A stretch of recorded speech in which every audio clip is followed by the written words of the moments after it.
اللهم صل وسلم وبارك على سيدنا محمد وعلى آله وصحبه أجمعين. قبل ما نبدأ حلقة النهاردة يلا بسرعة نحط لايك للفيديو، ويا ريت كمان نكمل الحلقة للآخر. قصتنا النهاردة قصة حقيقية من القصص اللي انتوا بتحبوها، إن شاء الله هتعجبكم. وعايزة أقول لكم إن انتوا وحشتوني جدا جدا من القصة اللي فاتت، وبشكركم على دعمكم وكل التعليقات الحلوة. واللي لسه مشتركش في القناة لغاية دلوقتي يا ريت يشرفنا بالاشتراك، وكمان كلنا نفعل جرس الإشعارات علشان توصلنا إشعارات بكل القصص الجديدة. يلا بينا نبدأ الحلقة. في بيت في حارة شعبية، مدحت كان واقف في الانتريه عمال يلف حوالين نفسه، ونوال بنته واقفة جنبه. مدحت في منتصف الخمسينيات من عمره. هم اتأخروا جوه كده ليه يا نوال؟ نوال بنته عندها 30 سنة ولسه ما اتجوزتش لغاية دلوقتي. جرى ايه بس يا بابا؟ ما تهدى على نفسك شوية، خلتني من كتر اللف حوالين نفسك اتوترت. بقولك قلقان قوي يا بنتي، قلقان قوي. اللي يشوفك كده يا بابا يقول ان انت اول مرة تخلف في حياتك. يا نوال مش كنا الأحسن يا بنتي ناخدها ونوديها مستشفى بدل ما تقعد تولد هنا في البيت؟ في ايه بس يا بابا؟ هي يعني هتولد لوحدها؟ ما احنا جايبين لها الداية هنا تولدها. ايوه يا بنتي، بس المستشفى اكيد كانت هتبقى انضف واحسن من الداية. يو بقى يا بابا، انت عارف اسعار المستشفيات دلوقتي عاملة ازاي؟ ده في الزمن ده كل حاجة بقت ولع نار. دول تجار يا بابا، اقل واحسن مستشفى دلوقتي هيقولك 20 ولا 50 ألف جنيه علشان تولد بس. لا احنا مش هنصرف على الولادة كل المبلغ ده. ما هي الفلوس موجودة يا بنتي والحمد لله، كنا دفعناها في المستشفى احسن لا قدر الله ما يحصل لها حاجة في الولادة. يعني انت يا بابا من اولها كده عاوز ترمي فلوسك على الارض؟ لا يا حبيبتي مش هرماها ولا حاجة، بس انا خايف ان الست اللي جوه دي تولدها غلط او يحصل لها حاجة تبقى لها اكتر من ساعة ونص. ما هي الولادة الطبيعي كده يا بابا، وبعدين هتولدها غلط ازاي يعني؟ ده ست سماحة دي مولدة نص ستات الحتة. ماشي يا بابا، بس يا ريت بقى حضرتك تقعد على كرسي شوية علشان تريح، انت قاعد تلف من الصبح كده هتتعب. لا طبعا مش هستريح ولا يهدالي بال الا ما اطمن ان منى ولدت. براحتك يا بابا، انا هقعد بقى اريح انا. نوال وراحت وقعدت على كرسي، اما مدحت فضل واقف عمال يلف حوالين نفسه. كان قلقان قوي على مراته اللي بتولد جوه، كأنه فعلا اول مرة يخلف مع انه سنه ما كانش صغير. استرها يا رب، يا رب جيب العواقب سليمة، ان شاء الله هتولد وهتكون كويسة هي والبيبي. وانتش عرفك يا بابا ان هو ولد؟ مش يمكن تكون بنت؟ لا ان شاء الله هي هتخلف لي الواد، انا جبت بنت فعايز الولد المرة دي. نوال قعدت وفضلت تكلم نفسها بصوت واطي. هيموت على ولد وهو في السن ده؟ والله حتى لو ولد برضه مش هسيبه. ده لو انا بولد مش مراتك اكيد ما كنتش هتبقى قلقان عليا بالمنظر ده. خايف قوي على الست هانم هي واللي في بطنها. الله يسامحك يا اخي، مش كفايه ان انت جبت حته واحده تركبها عليا وتبقى مرات ابويا؟ لا وكمان رايح تخلف لي؟ بس انا وانت والزمن طويل يا مدحت. بتقول حاجه يا نوال يا بنتي؟ مش سامعك يعني. لا يا بابا، ده انا بس قاعده بدعيلها في سري ان ربنا يقومها بالسلامه. بتتكلمي مع نفسك زي المجانين ولا ايه؟ يا بابا ما انا بقولك بدعيلها ان هي تقوم بالسلامه هي واللي في بطنها. ابقى بكلم نفسي ازاي؟ بكلم ربنا يا حبيبي. ايوه يا بنتي ايوه، دعيلها. نوال فضلت قاعده حاطه ايدها على خدها، ومدحت كان بيلف حوالين نفسه لغايه ما سمع صوت عياط البيبي. مدحت قام بفرحه. ايه ده في صوت عياط جوه يا نوال؟ الحمد لله منى ولدت، انا هدخل بسرعه اطمن عليها. تعال هنا، هتدخل فين؟ لا طبعا ما ينفعش تدخل، استنى لما الست سماحة تخرج من عندها وتكون خلصت كل حاجة وتسمح لك بالدخول. بس أنا مش قادر يا بنتي، مش قادر أتحمل، هموت وأشوف الولد. شوية وباب الأوضة اتفتح وخرجت سماحة الداية اللي كانت قاعدة بتزغرط جامد جدا. يا ألف نهار أبيض، يا ألف نهار مبروك يا أستاذ مدحت، الست منى ولدت خلاص. مدحت دموع الفرحة كانت نازلة من عينيه. بجد يا ست سميحة ولدت؟ طيب جابت ايه؟ جابت ولد ولا بنت؟ قولي ان هو ولد. جابت لك توأم يا مدحت زي القمر، جابت لك الاتنين ولد وبنت. افرح بقى كده وزقطت. مدحت في الوقت ده ما كانش حاسس بنفسه من الفرحة، لقى نفسه بيسجد على الأرض تلقائي وعينيه بتدمع. ألف حمد وألف شكر لك يا رب، ألف حمد وألف شكر لك يا رب. مدحت أمن على الأرض وحضن نوال بنته بفرحة. سامعة يا نوال؟ سامعة الست سماحة بتقول إيه؟ بتقول إن منى جابت توأم، ولد وبنت، بقى عندك 2 إخوات. نوال لما سمعت كده فضلت واقفة مكانها متسمرة، ما كانتش عارفة تقول إيه من كتر الصدمة، ما كانتش قادرة تدل صدمتها. فين الحلاوة بقى يا عم مدحت؟ انت هتنساني ولا ايه؟ ده انا اللي ولدتها لك. انساكي ايه بس يا ست سميحة؟ ده انت بقى صاحبة البشرة الحلوة دي، يا وش الخير انت، ليك الحلاوة ومش اي حلاوة بقى. طلع من جيبه 1000 جنيه واداها للست سميحة. امسكي يا ست الكل، عايزك بقى تخرجي من هنا للحارة كلها وتقولي لهم ان منى مراتي جابت توأم، ما تسيبيش حد في الحارة اللي بتقولي له. فريرة، الحارة كلها هتبقى عارفة يا سي مدحت ان انت سد الرجالة وجالك ولد وبنت في بطن واحدة. سماحة مشيت من عند مدحت، ومدحت دخل على أوضة منى هو ونوال بنته. أما في بيت تاني في منطقة شعبية، في بيت أهل منى مرات مدحت، كان بيتهم بسيط قوي، حالتهم المادية كانت على قدهم. سوريا مامتها كانت قاعدة هي وحمزة ابنها في الأنتريه. حمزة كان شاب كويس في أواخر العشرينات من عمره. مالك يا ماما قاعدة سرحانة كده ليه يا حبيبتي؟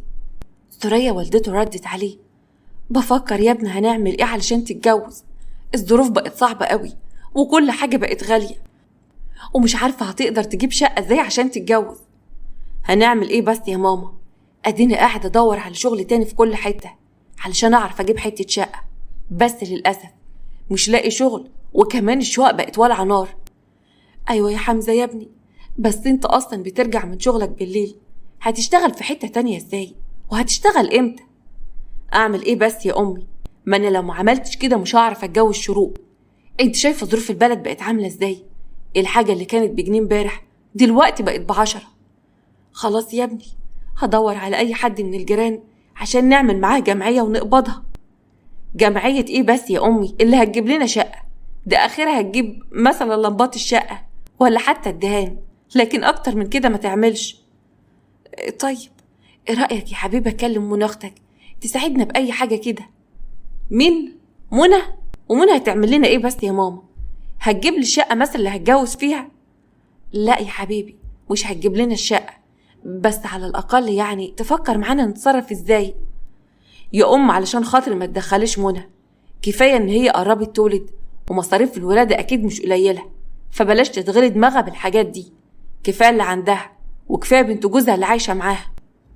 خلاص يا ابني هسكت لغايه ما ان شاء الله ربنا يفرجها ونعرف نتصرف. طيب انا هقوم انزل بقى على القهوه، يمكن الاقي حد من اصحابي جاب لي اي شغلانه، اصل انا مكلمهم كلهم على شغل، يمكن اعرف اطلع منهم بمصلحه. ماشي يا حبيبي، وانا هقوم اصلي الفجر وادعي لك وانام. حمزه نزل من البيت وسوريا دخلت صلت الفجر وبعد كده نامت. اما في شقه مدحت وتحديدا في اوضه منى مراته اللي كانت لسه قايمه من الولاده، منى كانت فارده جسمها على السرير وكانت شابه صغيره تقريبا في سن نوال بنته، ومدحت راح قعد جنبها. جبتلي ولد وبنت توأم زي القمر يا منى، الاتنين طالعين شبهك يا حبيبتي. شبه ايه بس يا مدحت؟ هي ملامحهم لسه بانت. انا متأكد ان هم هيبقوا شبهك يا حبيبتي، هياخدوا جمالك وروحك الحلوة. طيب يا مدحت هنسموهم ايه؟ لا الاسامي دي عليك انت اللي هتختاري.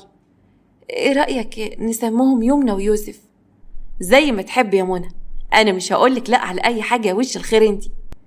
شوية ونوال بنته دخلت الأوضة، فضلت تزغرط جامد قوي وكانت بترسم الفرحة على وشها، ومدحت سكتها. وطي صوتك يا نوال يا بنتي، احسن يوسف ويمنى النايمين. ايه ده؟ انت سمتوهم يا بابا؟ مش كنتوا تاخدوا رأيي الاول؟ ما هي منى هي اللي اختارت الاسماء، طول عمري كان نفسي يبقى عندي اخ ولا اخت، وانت جبتلي الاتنين يا منى يا مرات ابويا، الف الف مبروك. بكره هيكبروا يا نوال وهيجروا حواليك لغايه ما تتعبي. ده تعبهم يا حبيبتي هيكونوا راحه قوي. بقولك ايه، انا عملتلك المغات علشان تتقوي، انت يا حبيبتي لسه والده، ليه بس تتعبي نفسك؟ هو انا يعني عندي اغلى منك يا حبيبتي علشان اتعب علشانه؟ مدحت بص لبنته نوال.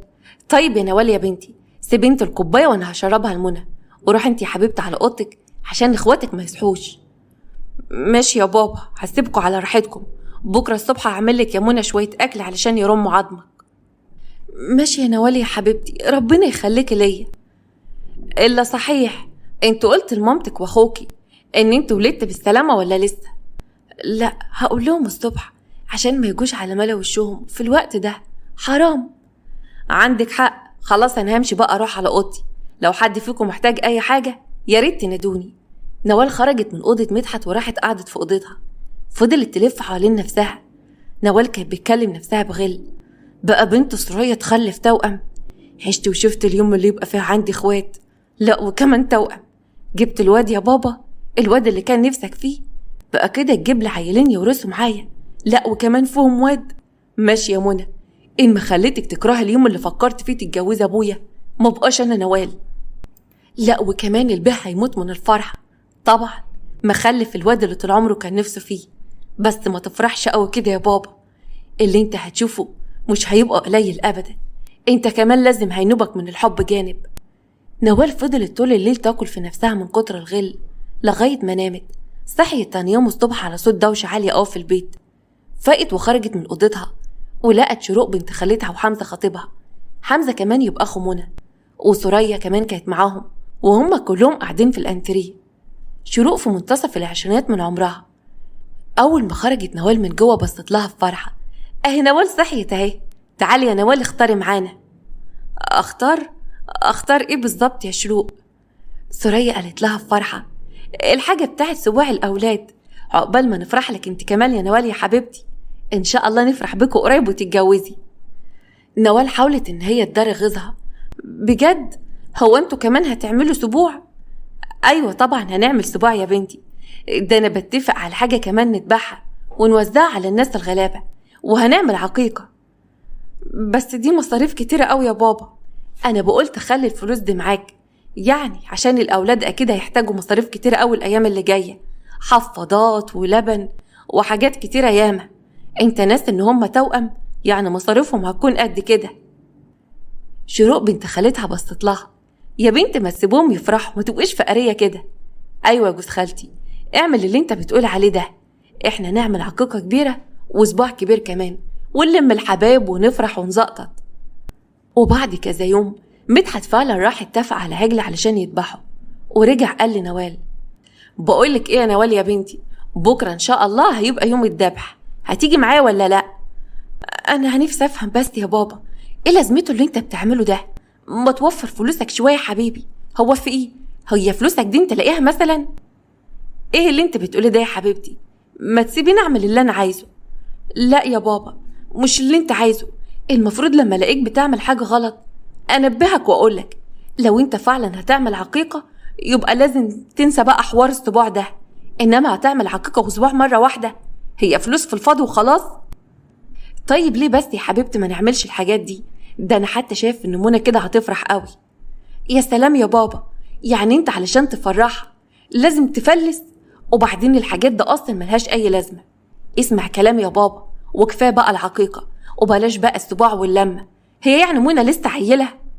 خلاص يا بنتي، انت فعلا عندك حق، كفايه فعلا العقيقه، انا هكلم منى واقول لها. المهم ان شاء الله هي مش هتزعل، هتيجي معايا بقى؟ ايوه يا بابا هاجي معاك، وهو ده الكلام، لازم تسمع كلامي يا حبيبي، انا بنتك واكتر واحده بتخاف عليك وبتخاف على فلوسك.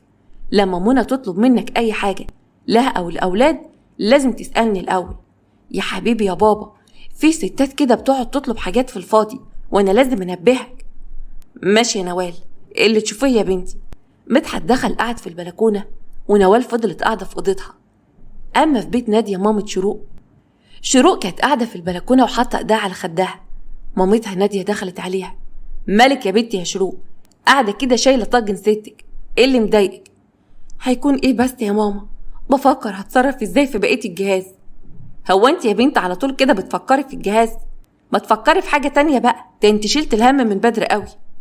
وما فكرش ليه بس يا ماما، انا وحمزه بقالنا 2 سنين مخطوبين ولسه مش عارفين نعمل اي حاجه، ولا هو عارف يجيب شقه. ولا أنا عارفة أكمل جهازي. يا بنتي ما تقلقيش، كل حاجة هتخلص إن شاء الله.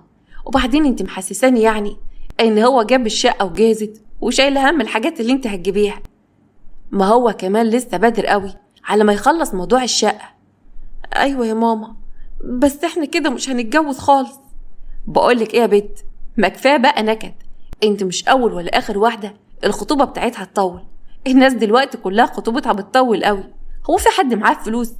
ده في ناس مش لاقيه تاكل، فانت بقى شايله هم جهاز وشويه حاجات. خلاص يا ماما انا هسكت، انا اصلا غلطانه اني بقولك على الحاجات اللي في قلبي. شروق سابت البلكونه ودخلت قعدت في اوضتها. اما في بيت مدحت، نوال كانت لسه في اوضتها شويه وسمعت صوت يمنى ويوسف اخواتها الصغيرين وهما بيعيطوا جامد قوي. لا ده انا كده بقى مش هخلص من القرف ده. هما مش هيبطلوا زن ولا ايه العيال دول؟ هو انا يعني كنت ناقصاهم؟ نوال قامت وخرجت من اوضتها ولقت منى قاعده في الانتريه ومعاها الاطفال الصغيرين. بابا فين يا منى؟ مدحت نزل الشغل ولسه مرجعش. طيب انا مش عارفه اتخمد انام في اوضتي بسبب زن عيالك دول. اعمل ايه بس يا نوال؟ هو يعني كان بايدي؟ دول لسه عيال صغيرين فطبيعي يعيطوا. لا يا حبيبتي، لما يعيطوا تدخلي بهم الأوضة بتاعتك وتقفلي على نفسك كمان. ما هو انت مش هتخلفي وانا بقى اتقرف معاكي. نوال كانت لسه هتزعق، اتفاجئت ان باباها داخل من باب الشقة. مالكم وشكوا قلب كده ليه؟ في حاجة حصلت ليوسف او ليمنى؟ في ايه يا بنات؟ ايه اللي حصل؟ نوال تصنعت ان هي بتحب اخواتها. لا يا بابا يا حبيبي اطمن، مفيش حاجة، انا بس لقيتهم بيعيطوا قلت اما اجي اشيلهم شوية عن منى. يا حرام، ده منى حتى تعبانة معاهم طول الوقت. كتر خيرك يا نوال يا بنتي، منى فعلا طول الليل كانت سهرانة وما كانتش عارفة تنام خالص. خلاص يا منى يا حبيبتي، ادخلي انت نام واستريحي وانا هقعد شوية باخواتي.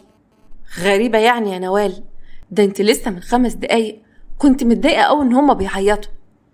يا حبيبتي انا مش متضايقة ولا حاجة، ده انا كنت متضايقة علشانهم، ممكن يكونوا محتاجين يغيروا ولا قدر الله يكون في حاجة وجعاهم، فقلت انبهك وبس. خلاص يا منى، سيبي انت الاولاد مع نوال وادخلي ريحي شوية، كده كده نوال قاعدة بيهم. منى فعلا دخلت الأوضة ونوال فضلت قاعدة باخواتها وعمالة تفكر وتبصلهم بغل. بقى بدل ما انا ابقى متحنية لوحدي بفلوس ابويا تيجي واحدة تشاركني فيه، لا وكمان جايبالي 2 توأم. ورحمة ما انا هسكت، لازم اوريك يا ست منى هعمل فيكي ايه انت والمقاريض بتوعك دول، بس استنى عليا شوية، كل حاجة بوقتها. نوال فضلت قاعدة بالعيال لغاية ما ناموا وبعد كده اديتهم لوالدها. اما في شقة صغيرة في بيت قريب من بيت مدحت، سلوى كانت قاعدة هي وياسر ابنها في الانتريه. جرى ايه يا واد يا ياسر؟ هو انت مش ناوي يا ابني تفرحني بيك بقى؟ منين بس ياما؟ هو انا يعني لا اكل علشان نتجوز؟ لو على الشقة اتجوز يا اخويا وتعالى عيش معايا هنا، ما هي البيت كبير اهو. كبير ايه بس ياما؟ الشقة اوضة وصالة وانتي بتنامي في الاوضة وانا بنام على الكنبة. طيب ايه رأيك يا ابني لما تحط عينك على واحدة يبقى معاها قرشين حلوين وتاخدهم منها؟ ده من دي بقى ان شاء الله؟ نوال، البت نوال بنت مدحت اللي بيتهم على اول الشارع. ودي بقى ياما هترضى بيا على اي اساس؟ يا اخويا هي يعني كانت لاقي حد يتقدم لها؟ البت دلوقتي عدت 30 سنة وعنست، يعني اي واحد هيتقدم هتوافق على طول. طيب وابوها هيوافق عليا؟ اكيد هيبقى عاوز شقة وشبكة ومهر وموال طويل ملوش اول من اخر. فيه ايه بس ياسر يا ابني؟ ما تفتح مخك معايا شوية. دلوقتي الراجل ده متجوز واحدة صغيرة واكيد عاوز يبقى طول اليوم معاها لوحده، ومحدش يبقى نطتلهم في البيت كده زي القرادة. وانت بقى عايزاني اروح اتقدم لبنته وساعتها طبعا هو هيوافق. مش بس كده، ده كمان هيساعدك في الجواز، ما هي برضه تبقى بنته الوحيدة. الوحيدة ازاي بس ياما؟ ده الراجل لسه مراته مخلفة وجايبة توأم، وهو خلاص قرب على 60، صحته زي الحديد الراجل ده شكله. حتى يا ابني لو خلف 10 مش توأم وبس، نوال برضه بنته الكبيرة واكيد نفسه يفرح بيها، هو اكيد يعني مش هيعيش لها العمر كله لغاية ما بقى يشوف ولادها. خلاص ياما اقنعتيني، انا هروح اكلمه في اقرب وقت وربنا يقدم اللي فيه الخير. بس بلاش تتأخر، انت اولى باللي ممكن يروح يكلمه. انا ممكن اكلم منى برضه، الست تقدر تكلم جوزها وتقنعه. خلاص يما، سيبيني بس افكر شوية كده مع نفسي وانا هعرف انا هعمل ايه. انا هقوم انزل دلوقتي ولما ارجع نكمل كلامنا.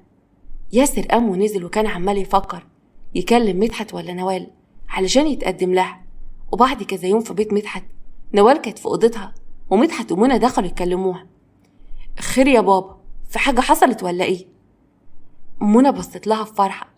انت عارفة مين اللي جه يتقدم لك يا نوال؟ ايه؟ حد عاوز يتقدم لنا؟ ومين بقى ده ان شاء الله؟ ياسر ابن ست سلوى اللي عايشين هنا على اول الشارع. طيب ما انا قدام العمر كله يا منى، اشمعنى يعني افتكر دلوقتي ان يتقدم لي؟ باباها بصلها. الواد يا حبيبتي ما كانش عاوز يسيب امه لوحدها، ودلوقتي خلاص قرر يتجوز. ايه المشكلة يعني؟ المهم يا نوال، ايه رأيك في الكلام ده؟ نكلمه وتقعدوا مع بعض؟ وانت مالك انت ومنى يا بابا فرحانين قوي كده، زي ما تكون ما صدقتوا وعايزين تخلصوا مني. ايه الكلام اللي بتقوليه ده بس؟ احنا عايزين نفرح بيكي، وبعدين ده اخبار حلوة ونفسنا نفرح بيكي قوي. طيب سيبوني بس افكر مع نفسي شوية. هتفكري في ايه بس؟ خير البر عاجله، وبعدين اتجوزي بدري عشان الخلفة. كل ما تتأخري فرصة ان انت تخلفي بتبقى قليلة. خلاص يا منى، قلتلك سيبيني افكر شوية مع نفسي. ما هي برضو جوازة مش لعبة، على الاقل لازم اكون مستريحة للشخص اللي هتجوزه، مش برضو هكمل معاه بقية حياتي. مدحت بص لمراته منى. خلاص يا منى سيبها على راحتها، احنا هنخرج دلوقتي وانت يا نوال فكري براحتك وتعالي قولي لنا هتعملي ايه. حاضر يا بابا، هفكر وان شاء الله خير. مدحت ومنى خرجوا من الأوضة ونوال فضلت تكلم نفسها. فرحانالي؟ الفرحانالي قوي يا ست منى. ماشي يا بنت سوريا، هتفرحي لما اتجوز. تلاقيك عايزاني بس اتجوز علشان امشي من البيت ويفضلك هي وجوز الارانب اللي خلفتهم دول. بس لا يا منى، انا مش هعمل اللي في دماغك، انا فاهماك كويس قوي. انا متأكدة ان انت عايزة تخليني اتجوز علشان تسربيني من البيت ده. بس برضه يا نوال فكري كويس، انت فعلا لو موافقتيش على العريس ممكن تفضلي العمر كله من غير جواز. ما انا مش عايزة يجي اليوم اللي افضل فيه من غير ما اتجوز وواحدة زي منى دي تعايرني. نوال فضلت تفكر تعمل ايه لغاية ما قررت ان هي توافق، بس تقعد مع ياسر الاول. اما منى لبست ونزلت وراحت عند سوريا مامتها. في بيت سوريا. فين ولادك يا منى يا بنتي؟ ما جوش معاكي ليه؟ ده انا نفسي اشوفهم قوي. ما انا مش هعرف اشيلهم هما الاتنين يا ماما لوحدي، فقلت اسيبهم مع مدحت ونوال. ازاي بس يا بنتي تأمني ان انت تسيبي ولادك مع بنت جوزك؟ مش خايفة عليهم منها؟ وايه المشكلة بس يا ماما؟ وبعدين ده هي طيبة قوي. حمزة اخوها خرج من جوه. لا هي مش هتاكلهم يا ستي، بس انت تضمني منين ان اللي اسمها نوال ديت هتاخد بالها من ولادك، او ان هي اصلا ممكن تكون بتحبهم؟ ايوه يا منى يا بنتي، اخوك عنده حق، العيال ما ينفعش تسيبهم مع اي حد مهما كان. كنتي كلميني وانا ابعتلك اخوكي علشان يجيبهم معاكي. خلاص يا ماما المرة الجاية. وبعدين نوال اللي مش عاجباكم دي تبقى بنت خالة شروق اللي حمزة خطيبها. صوابع ايديك يا بنت مش زي بعضيها. وبعدين احنا ما قلناش ان نوال وحشة، احنا بنقولك بس حراسي منها، ده مهما كان تبقى بنت جوزك، واكيد مش مبسوطة ان انت خلفتي توأم. خلاص يا ماما ما تقلقيش عليا، انا يا ست مخليه بالي كويس قوي. المهم، هو انت بقى يا استاذ حمزة مش ناوي تتجوز بقى انت والست شروق؟ انت بقالك دلوقتي 2 خاطب. 2 ولا 10، هعمل ايه بس يا منى؟ يا حمزة البنت تخليلك جنبك، ما تتجوزها بقى. هو يعني كان بايدي اعمل ايه بس؟ اتجوزها واعيش بيها في الشارع؟ ما انا ما عنديش حتة اتجوز فيها. طيب ما تتجوزها وتعيش هنا مع ماما، كده كده الشقة كبيرة، وقت مظروفك تكون كويسة ابقى يا سيدي هات شقة وانقل فيها، او حتى اجرلك مكان تاني. تصدقي يا منى يا بنت ان انت عندك حق. ايوه يا حمزة يا ابني، كلم خطيبتك وقول لها ان هي تيجي تعيش معانا هنا بعد الجواز. وانا يا حبيبي انا مش محتاجة غير اوضة بس، هختار اصغر اوضة في البيت واقعد فيها. لو هي وافقت نبدأ نظبط البيت علشان تتجوز. ايوه يا ماما، بس حتى لو شروق وافقت اكيد مامتها مش هتوافق. منى بصت لاخوها حمزة. لا، شروق بنت حلال وهتوافق لانها فعلا بتحبك، وعلاقة الحب بان هي توافق تعيش في بيت قديم زي ده؟ ما هي يا حبيبي لو مش بتحبك ما كانتش هتوافق على الوضع ده من الأول وتفضل مخطوبة لك 2 وهي متأكدة ان انت ما عندكش شقة وان ظروفك على قدك. وبعدين فهمها ان ده امر مؤقت لغاية ما ربنا يفرجها. ماشي، انا هقوم اكلمها دلوقتي وهبقى اقول لكم ايه اللي حصل. حمزة قام يكلم شروق ومنى وسرية فضلوا قاعدين سوا. بنت يا منى طمنيني، مدحت جوزك عامل ايه معاكي؟ اوعي يا بنت يكون بيضايقك في اي حاجة ولا يكون بيتكلم معاكي في اي حاجة قديمة. لا يا ماما، قديمة ايه؟ ده كويس معايا خالص. للأمانة عمره ما فتح معايا المواضيع القديمة دي خالص ولا جاب لي سيرة ان كنت متجوزة قبل كده. الحمد لله يا بنتي ان ربنا عوضك بدل الجوازة الهم اللي اتجوزتيها قبله. بس برضو يا بنتي لازم تخلي بالك من بنته. بصراحة نوال دي انا مش برتاح لها خالص، نظراتها كده بتبين ان جواها غل كبير قوي من ناحيتك. حاضر يا ماما، متقلقيش. منى وسرية فضلوا يتكلموا وبعد شوية منى قامت علشان تروح على بيتها. اما في بيت مدحت نوال كانت قاعدة باخواتها في الريسبشن وكانت عمالة تكلمهم بخنقة. هو انتوا ايه مش هتبطلوا زن؟ انا دماغي صدعت منكم. هي امكم تخلفكم وانا اتبلى بيكم؟ طيب انا دلوقتي مش فاهمة انتوا الاتنين بتعيطوا ليه؟ اهبب ايه دلوقتي بس عشان تبطلوا حيات وزن؟ شوية وباب الشقة اتفتح ودخل باباها. ايه ده؟ انتي يا حبيبتي قاعدة باخواتك؟ يوسف ويمنى حبايب قلب بابا عاملين ايه دلوقتي؟ انتي يا نوال طول الوقت بقيتي قاعدة بيهم، شكلك حبيتهم قوي. اعمل ايه بس يا بابا؟ ما الست هانم مراتك من اول ما شافتك نزلت الشغل قامت تلبس جري ومشت وسابت لي العيال من غير حتى ما تقول له رايحة فين. مشيت؟ ما تعرفيش يا بنت راحت فين؟ هتكون راحت فين يعني؟ الله اعلم بقى يا بابا. ايه اللي يخلي واحدة تسيب عيالها اللي لسه لحمة حمرا وتمشي في الوقت ده بقالها كتير قوي يا بره. والله يا بابا لولايا ما كانش حد اخد باله من الاولاد. انا عماله من الصبح اعمل لهم لبن وسوائل دافيه لغايه ما الست هانم تشرف، اصلهم كانوا جعانين قوي. طيب ماشي، استنى لما اكلمها واشوفها فين.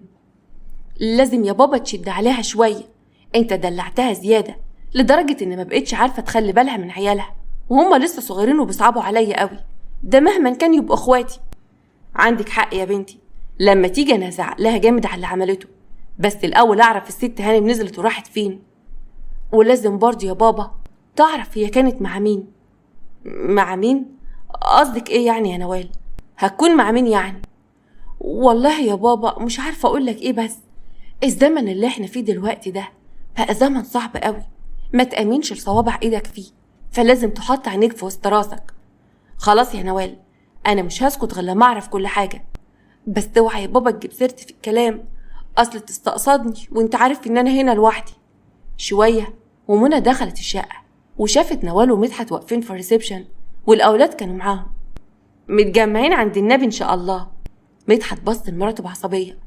كنت فين يا ست هانم؟ رامي اولادك وكنت فين؟ مالك يا مدحت بتزعق كده ليه؟ اول مره تزعق لي بالشكل ده.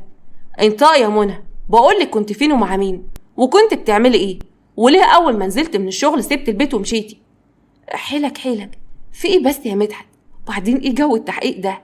هكون فين يعني؟ كنت عند امي. مدحت رد عليها بزعيق. عند امك برضه؟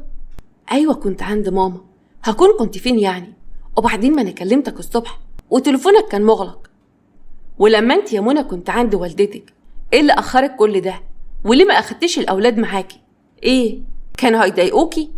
عادي يا مدحت، الوقت سرقني وما حسيتش بيه، وبعدين انا ما كنتش اعرف اشيل الاتنين مع بعض. حيثك عينك يا منى تروح اي حته تاني من غير ما تقوليلي، هعديها لك المره دي بس بمزاجي، لكن بعد كده لو اتكررت مش هيحصل لك كويس. انت فاهمه ولا لا؟ ما خلاص يا مدحت حاضر، وكفايه بقى زعيق بدل ما الاولاد تتخض. منى اخدت ولادها ودخلت على اوضتها، نوال دخلت على اوضتها ومدحت راح وراها. في اوضه نوال، ها يا نوال فكرت ولا لسه في موضوع الجواز؟ فكرت في ايه بس يا بابا؟ هو ده وقته؟ يا بنتي لازم تفكري في موضوع العريس ده، لو انت موافقه تقعدي معاه وتقولي ايه دنيتك، علشان بس نديله كلمه، ما ينفعش يفضل منتظرنا كتير. حاضر يا بابا، انا موافقة، كلمه وقول له ان احنا نتقابل. ممكن نتقابل انا وهو سوا في مكان بره البيت، ولو في قبول نتخطب. مدحت فعلا كلم ياسر، وتاني يوم ياسر ونوال اتقابلوا في محل عصير في الحارة عندهم. اما في محل العصير، ازيك يا نوال؟ الحقيقة من ساعة ما شفتك وانا حاسس ان انا مشدود ليكي، علشان كده انا ما اتأخرتش ان اكلم والدك. غريبة قوي، ما احنا جيران بقالنا زمن يا ياسر، اشمعنى دلوقتي افتكرتني؟ ما انت عارفة بقى ان انا عايش مع الست الوالدة عشان اخلي بالي منها، فكنت خايفة اسيبها. مين بقى اللي كان هيخلوا باله منها لو انا اتجوزت وسبتها؟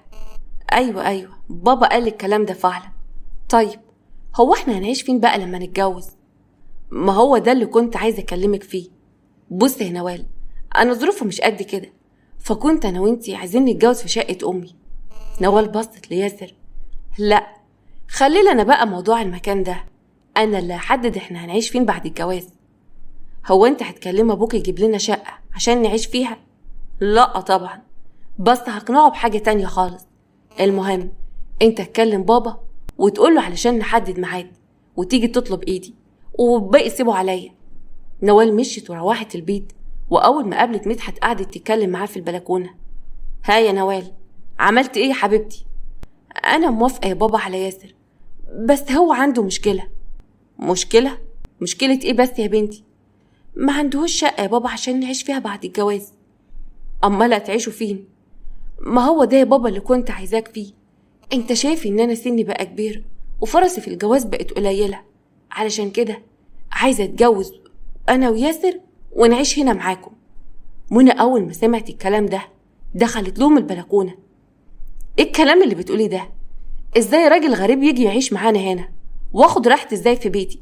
انت بتتكلمي ازاي يا نوال؟ ما هو مش هيبقى غريب، هيبقى جوزي يا منى. ايوه بس غريب عليا انا، ومش هعرف اخد راحتي في بيتي، وما يصحش اصلا ان راجل غريب يدخل علينا البيت. انا يا بابا شايفة ان ده اللي المفروض يحصل. ايه رأيك انت يا بابا؟ انت عندك حق. خلاص يا منى، ابقي اتصرفي بقى واقعدي في الأوضة يا ستي لغاية ما ارجع من الشغل.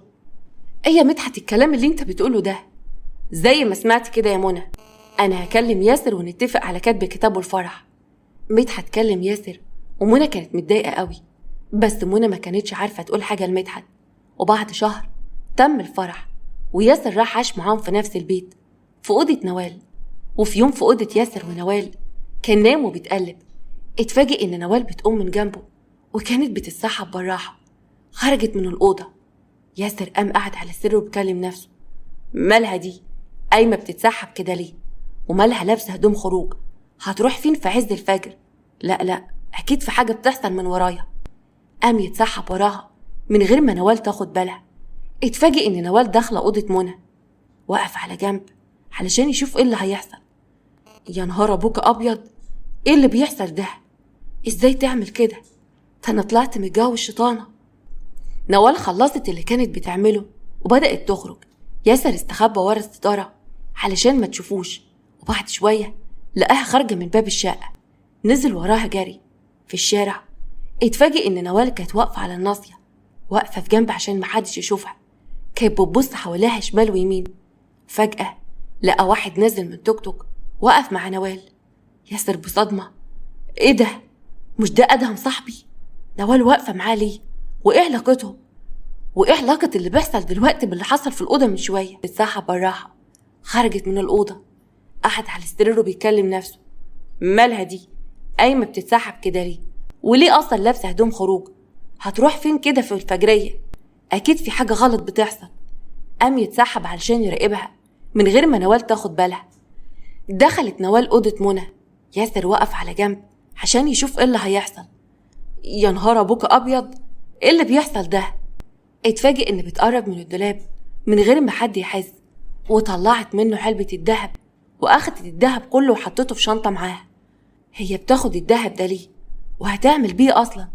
معقول هتاخد الدهب بتاع مرات ابوها ليها؟ لو كده بقى يبقى لازم ينوبني من حب جانب. مش هتاخدي كل حاجة لوحدك يا ست نوال. نوال بعد ما اخدت كل الدهب اللي في العلبة قربت من يوم اختها وقلعتها كمان الحلق، وقلعتها السلسلة اللي في رقبتها، وشالتهم معاها في الشنطة. يا ساتر يا رب، ازاي تعمل كده؟ فانا طلعت من الجو الشيطانة وانا مش عارف. مستحيل دي تكون بني ادمة طبيعية ابدا. خلصت اللي كانت بتعمله ولقاها خارجة من باب الشقة. استخبى ورا الستارة علشان نوال ما تشوفوش، وبعد شوية لقاها خرجت من البيت. نزل وراها من غير ما تحس علشان يشوفها رايحة تعمل ايه في الفجرية. في الشارع اتفاجئ ان واقفة على الناصية وعمالة تبص شمال ويمين. كانت واقفة على جنبه خايفة لحد يشوفها. لقى واحد نزل من التوك توك ووقف مع نوال. ايه ده؟ مش ده برضو ادهم صاحبي؟ طيب نوال واقفة معاه ليه؟ وايه علاقتهم ببعض؟ يا نوال لو اللي في دماغي طلع صح وحياة مرحمك. فجأة نوال فتحت شنطتها وطلعت منها الدهب والفلوس واديتهم لأدهم. كمان بتدوله الدهب اللي أخدتيه؟ يا ترى بتعملي ايه من ورايا يا نوال؟ ماشي يا ست هانم، ان ما خربت بيتك هوريك ازاي تعملي معايا كده. بتعرف عليا وكمان صاحبي؟ نوال فضلت واقفة تتكلم مع أدهم، وبعد شوية أدهم مشي ورجعت البيت. في البيت أول ما دخلت أوضتها اتصدمت لما ملقتش جوزها موجود. لطمت على وشها. يا ربي، يا لهوي يا لهوي، هيكون راح فين بس دلوقتي؟ معقول هيكون خرج وشاف اللي حصل؟ طيب لو شاف هقوله ايه بس؟ هتصرف ازاي دلوقتي؟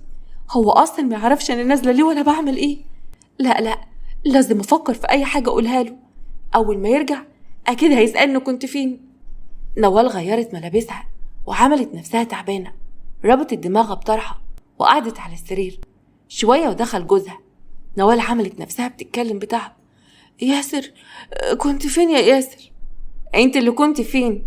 اصلنا لما صحيت من النوم ما لقيتكيش جنبي، وبعدين انت رابطه دماغك كده ليه؟ اسكت يا ياسر على اللي حصل لي. انا صحيت من كتر الوجع والصداع اللي كان ماسك في دماغي. الصداع مش مخليني عارفه انام خالص.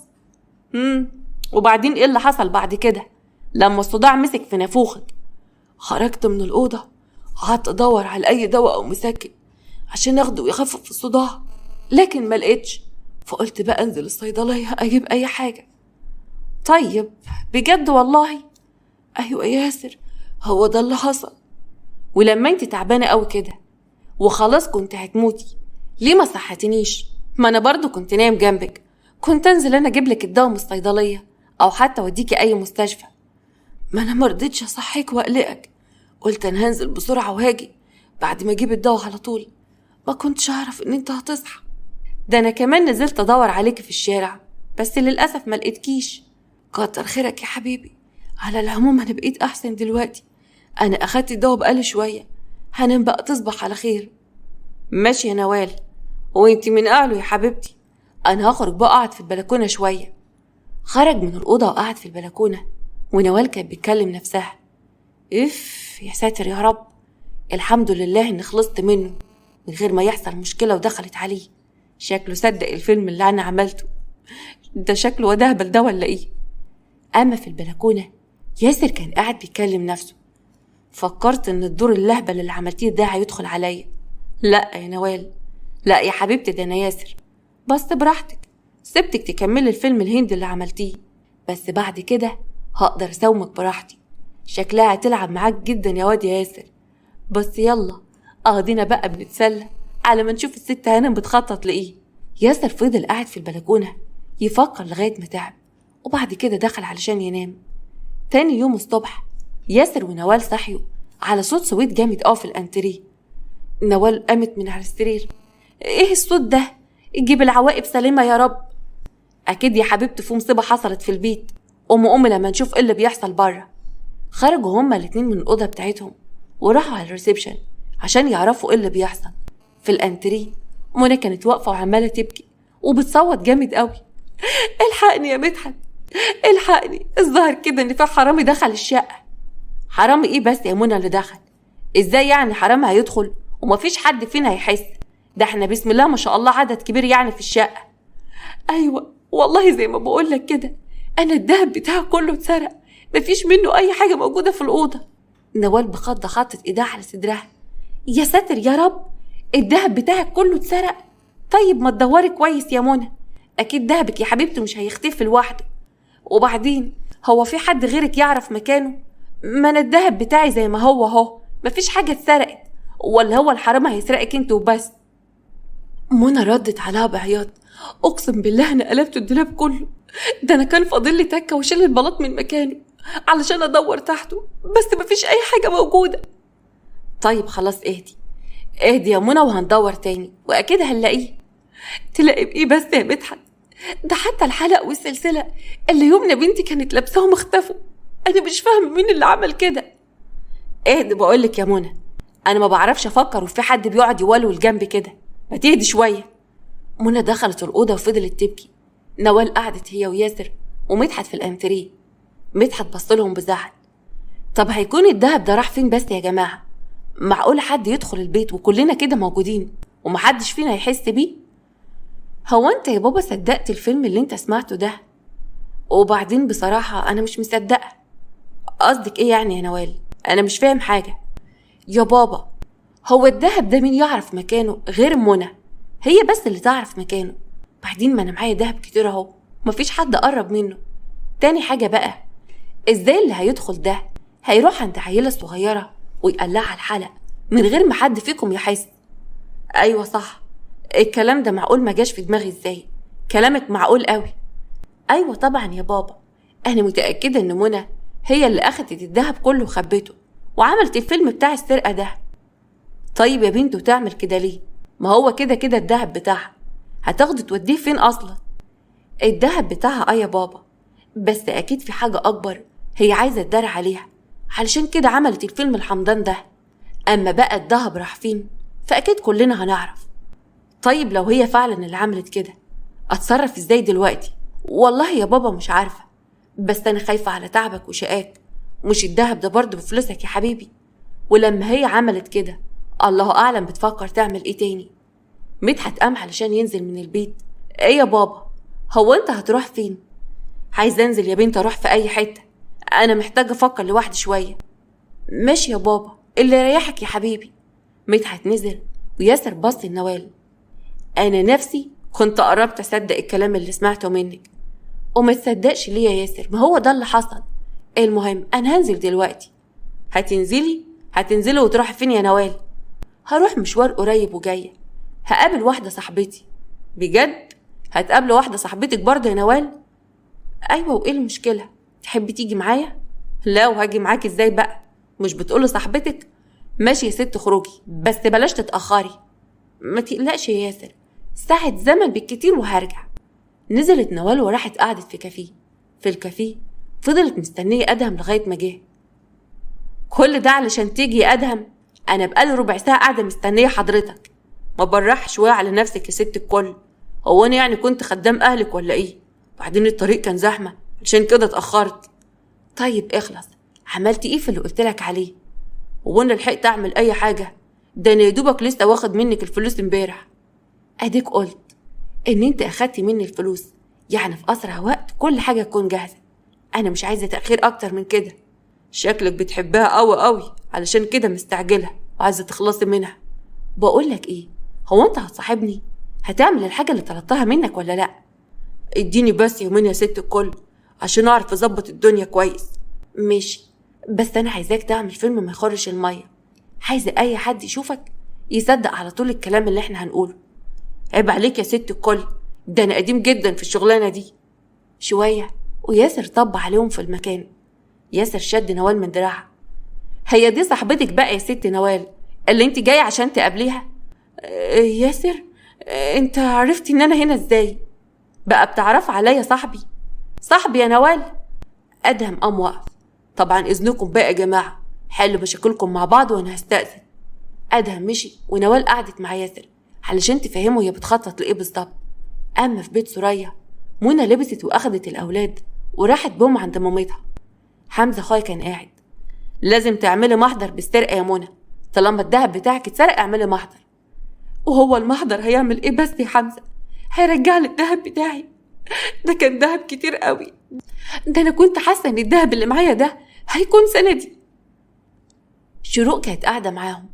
يا منى، حمزه اخوك عنده حق، حتى لو الدهب مرجعش اعملي يا ست محضر، اي حاجه تثبت ان الدهب اتسرق منك.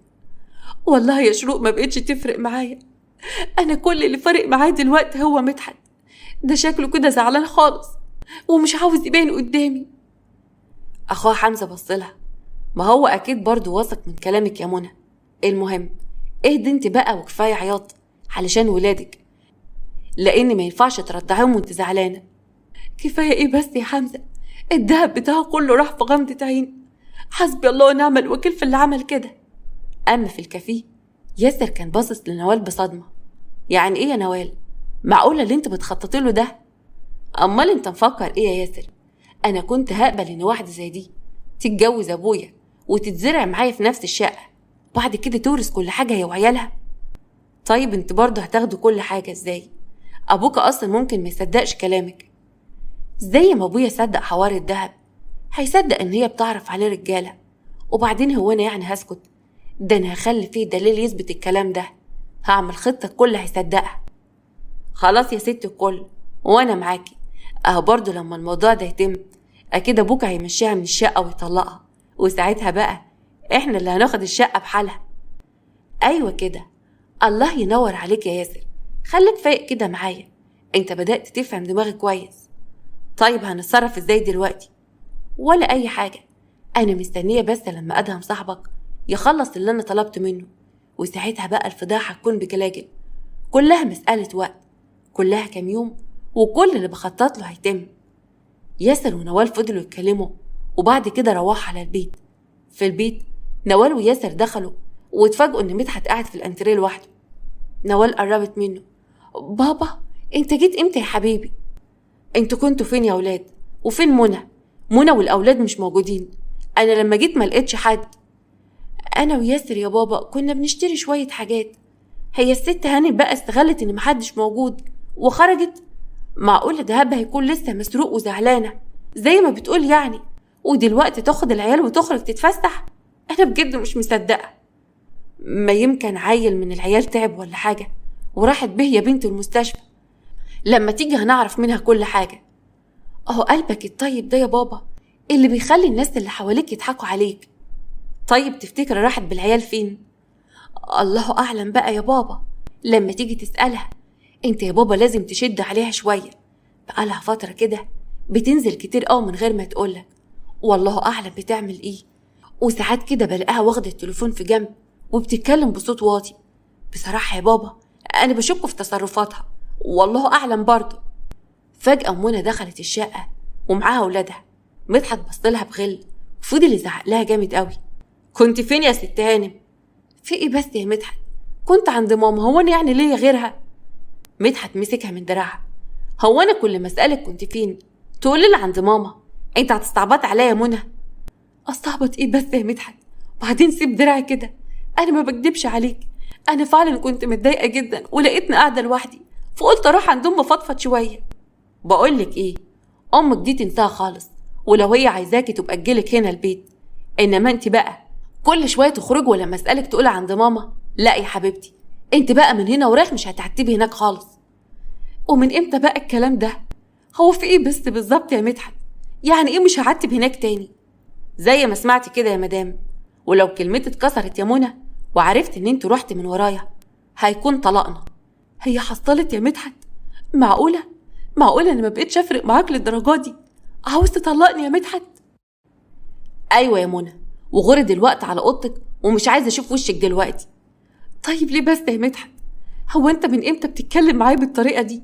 وبعدين لو علشان الدهب اللي اتسرق، انا ما اعرفش والله العظيم اتسرق ازاي.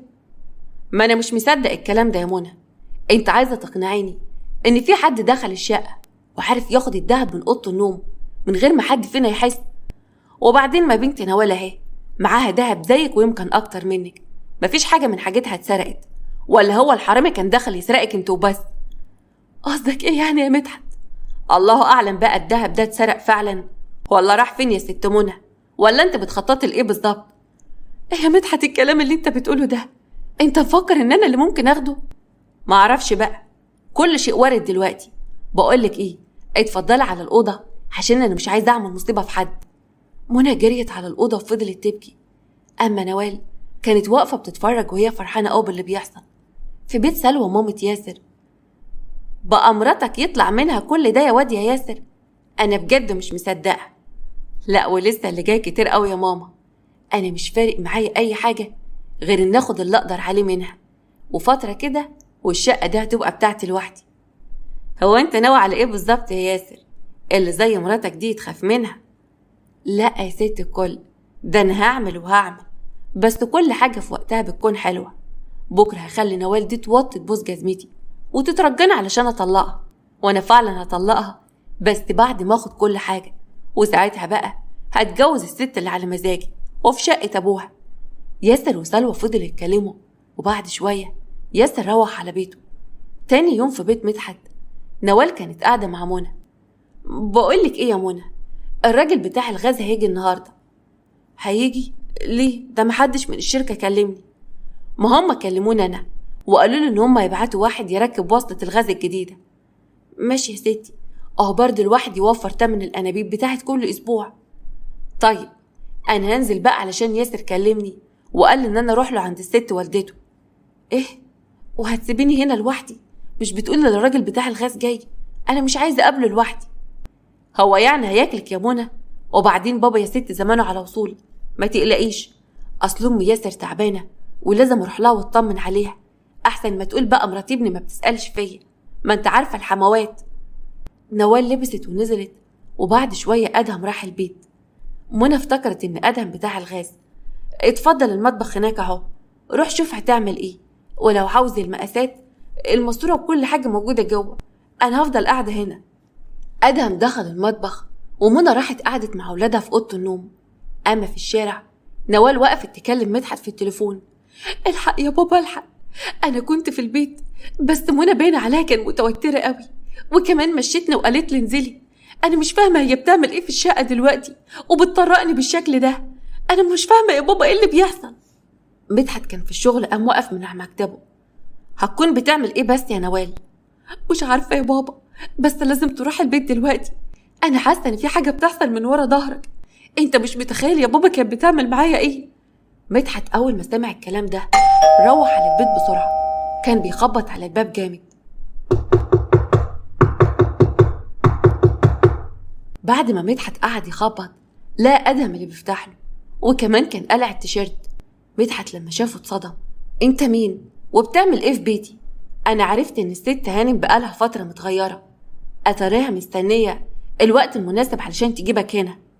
منى طلعت على الصوت، ولما شافت جوزها وشافت منظر ادهم لطمت على وشها.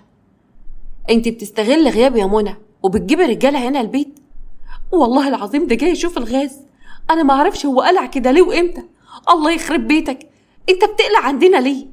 مدحت فجأة رزع منى بالقلم. انت بتستغفليني يا منى؟ والله العظيم انا ما عملت حاجه، ارجوك يا مدحت ما تصدقش اللي انت شايفه ده، والله العظيم ده سوء تفاهم. كفايه استعباط بقى، بتروح تعرفوا عليا رجاله وتكلموهم وتجيبوهم هنا. ادهم اخد هدومه وجري بسرعه بره البيت، ومدحت فضل يتخانق مع منى. كفايه بقى يا مدحت، وبعدين اللي انت بتقول له ده مفيش منه اي حاجه صح، والله العظيم الكلام ده ما حصل. ما حصلش ازاي يا ست هانم؟ ما كل حاجه شايفها قدام عيني. صدقني والله العظيم ما حصل حاجه، انت بس اللي بيتهيألك. طيب اسال نوال بنتك. من الليله دي مالكيش قعاد في بيتي، لا انت ولا عيالك دول. قصدك ايه يا مدحت؟ انا مش فاهمه.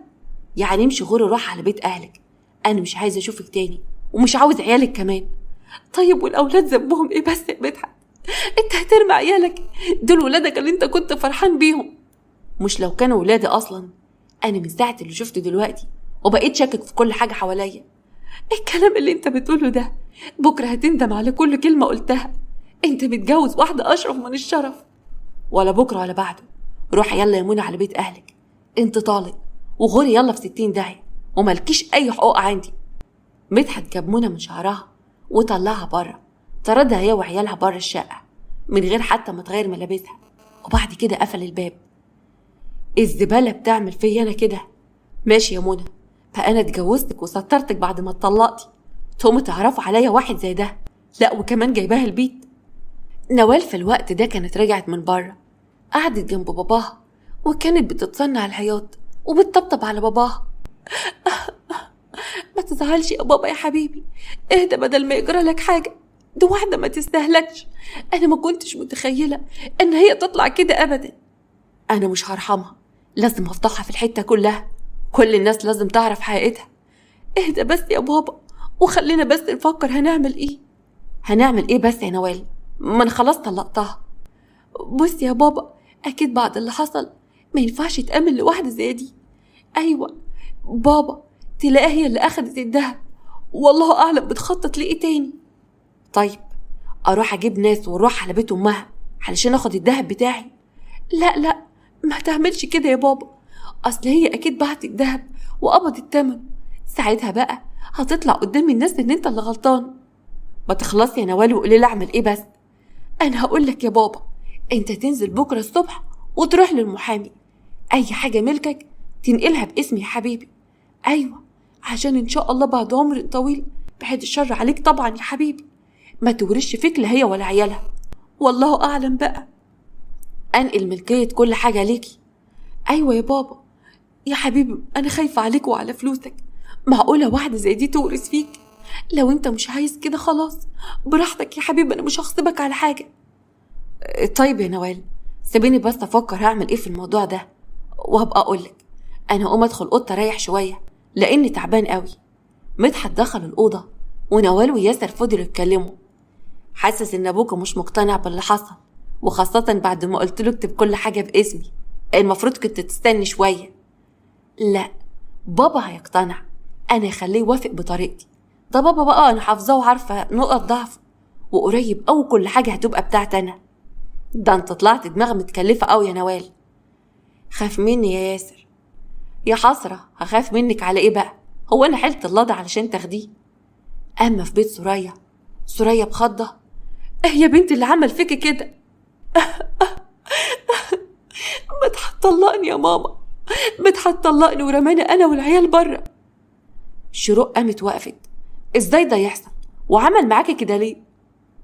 مش عارفه والله يا شروق، في واحد جه يشوف الغاز وانا دخلته، وبعدين انا دخلت الاوضه مع العيال، وبعد شويه مدحت جه من الشغل، ولما الراجل ده فتح له كان قلع هدومه. انا ما اعرفش هو ليه بس عمل كده. ومن الراجل ده اكيد حد قاصد يعمل معاكي كده. انا هتصرف يا منى، ما تقلقيش. هتتصرفي ازاي بس يا شروق؟ هو انت هتعرفي تعملي حاجه؟ ده تهمه ولبستني. جرى ايه بقى يا منى؟ انت نسيتي ان انا محاميه؟ هروح اعرف مين اللي جه ده وهرفع قضيه على الشركه. وانت ذنبك ايه بس يا شروق؟ هتتبهدلي وتضيعي وقتك معايا. انت اتجننتي ولا ايه؟ انت نسيتي ان انت تبقى اخت جوزي؟ وبعدين انا لو كان عندي شك ان انت عملتي كده عمري في حياتي ما كنت هساعدك، بس انا متاكده ان انت مظلومه وان في حد دبرلك المكيده دي. طيب هترفعي القضيه دي امتى؟ حمزه هيبات في الشغل النهارده، بكره اول ما يرجع هاخده ونطلع انا هو على بيت عم مدحت عشان نعرف منه كل حاجه. سوريا كانت قاعده بتبكي وحزينه على حظ بنتها منى قوي. ايوه يا شروق يا بنتي، اعملي كده في اسرع وقت، منى بنت صعبانه عليا قوي، حظها قليل في الدنيا. ما تقلقيش يا طنط، حتى لو الناس عرفت احنا كلنا متاكدين ان منى ما تعملش كده. خد عيالك يا منى وادخلي ريحي جوه، ما تشيليش هم حاجه. سوريا شالت الاولاد من منى، ومنى دخلت الاوضه وفضلت تبكي. طيب يا ترى مين اللي هيعمل فيا كده؟ انا عمري في حياتي ما عملت حاجه وحشه في حد. حسبي الله ونعم الوكيل في اللي كان السبب في طلاقي وان انا اترمي بولادي في الشارع. تاني يوم شروق وحمزه راح على بيت مدحت. حمزه فضل يخبط على الباب لغايه ما نوال فتحت. ابوك فين يا نوال؟ حيلك. طيب قول مساء الخير الاول، قول صباح الخير، اي حاجه، مالك كده جاي وفرد ريشك علينا؟ ولا صباح ولا مسا. ابوك فين يا نوال؟ انطقي. بابا مش موجود، نزل من بدري. شروق قربت منها. خلاص احنا هندخل ونقعد نستناه لغايه ما نرجع. هو انتوا اصلا لكوا عين تيجوا هنا يا شروق؟ لكوا عين تيجوا هنا بعد اللي الست هانم منى عملته؟ بقى ابويا يتجوزها ويصونها وكان بيتمنى لها الرضا ترضى، وفي الاخر تضربه في ظهره. بقولك ايه يا نوال، انت عارفه كويس قوي ان منى مستحيل تعمل كده، ومنى متربيه كويس. نوال فضلت تضحك بتريقه. على اساس يعني ان ابويا ما شافش كل حاجه بعينيه؟ لا يا حبيبتي، ده كل حاجه كده كانت على عينك يا تاجر. شروق قربت من نوال وكلمتها بصوت واطي. حاسه يا نوال ان كل ده انت السبب فيه، ساعتها بقى هنسى ان انت بنت خالتي، وهقف ضدك وهاخد ضدك اجراء قانوني هتندم عليه العمر كله. بقولك ايه يا شروق، ولا سبب ولا نتيجة يا حبيبتي، وشغل المحامين بتاعك ده تعمليه على حد غيري، انا ما بخافش من حد. شوية ومدحت دخل الشقة وحمزة مسكه من هدومه، بقى بترمي اخته وعيالها في الشارع وبهدوم البيت. يا راجل يا ناقص انت، ده انا هخرب بيتك، اوعى ايدك ده كده. وبعدين اختك خلاص انا طلقتها، ملهاش عندي اي حقوق، حتى هدومها كمان مش هتاخدها. قصدك ايه يعني؟ ومصاريف عيالك؟ قصدي ان انا هسطر عليها ومش هفضحها، مقابل ان هي ملهاش اي حقوق عندي. اما بقى العيال فانا مش عاوزهم ومش عايزه اعرفهم اصلا. شروق بصت لمدحت، انا عايزه اعرف شكل الراجل اللي جه هنا، ويا ريت كمان لو نعرف رقم تليفونه، وانا هعرف اتصرف مع الشركه كويس قوي اللي بعتته. مدحت في الوقت ده اتعصب، امشي اطلع بره، بلا راجل بلا زفت، بعد اللي شفته بعيني متخيله ان انا هصدق اي حاجه. مدحت طرد شروق وحمزه من البيت وفضل يزعق جامد، محدش من الزباله دول يجي بيتي مره تانية، هم خلاص ملهمش مكان هنا. نوال قربت من باباها وقعدت تطبطب عليه، ما هم يا بابا اللي جم هنا غصب عني، وياسر كمان في الشغل وما قدرتش امنعه، بس وعد محدش فيهم هيجي هنا تاني. مدحت دخل ينام في اوضته، وبالليل ياسر ونوال قعدوا يتعشوا سوا. امال ابوكي فين؟ مختفي كده من الصبح. مش عارفه، من ساعه ما شروق وجوزها كانوا هنا وهو دخل نام وما طلعش. تلاقيه عيني قاعد مكتئب من اللي احنا عملناه فيه. ما تسكت بقى وتوطي صوتك بدل ما بابا يسمع. انت اتجننت ولا ايه؟ احنا ما عملناش حاجه ولا نعرف حاجه عن اللي حصل. طيب خلاص يا ستي نوال، هحط جزمه في بقه وافضل ساكت. وانا يا سيدي هقوم اشوفه ماله، برضه ما ينفعش اسيبه في وضع زي ده حتى لسه مطلق مراته، ربنا يعوض عليه بواحده احسن. نوال قامت دخلت اوضه مدحت علشان تشوف ماله، لقيته فارد ظهره على السرير ونايم. بابا، يا بابا قوم بقى، حضرتك هتفضل نايم كده كتير؟ ما تصحى بقى يا حبيبي. وبعدين معقوله واحده زي دي تعمل فيك كده؟ والله ما تستاهل. فضلت تنادي على مدحت وتصحيه لكن ما كانش بيصحى.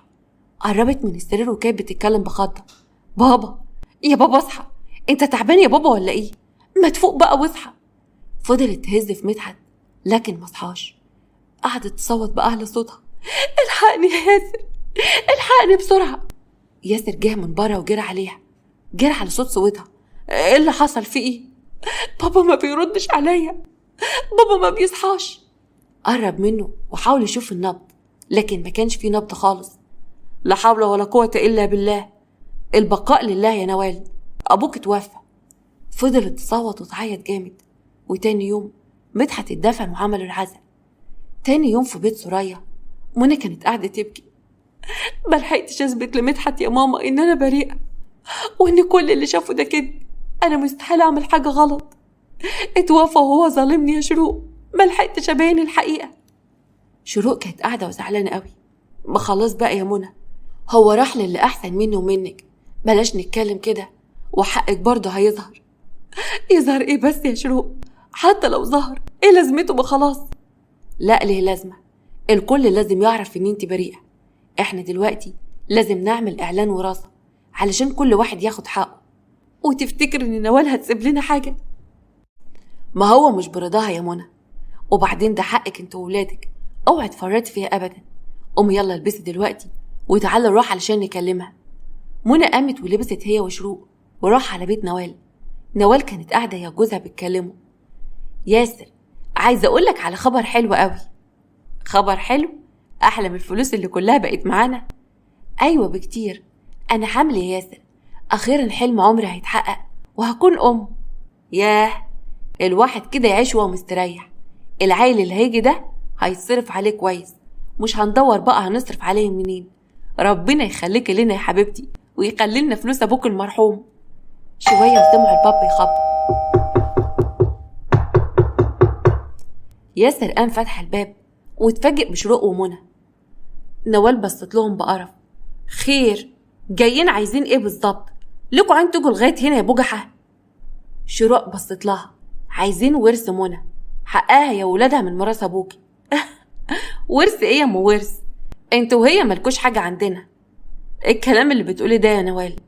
هو مال ساب ولا ايه؟ وبعدين ده حقها بالشرع والقانون.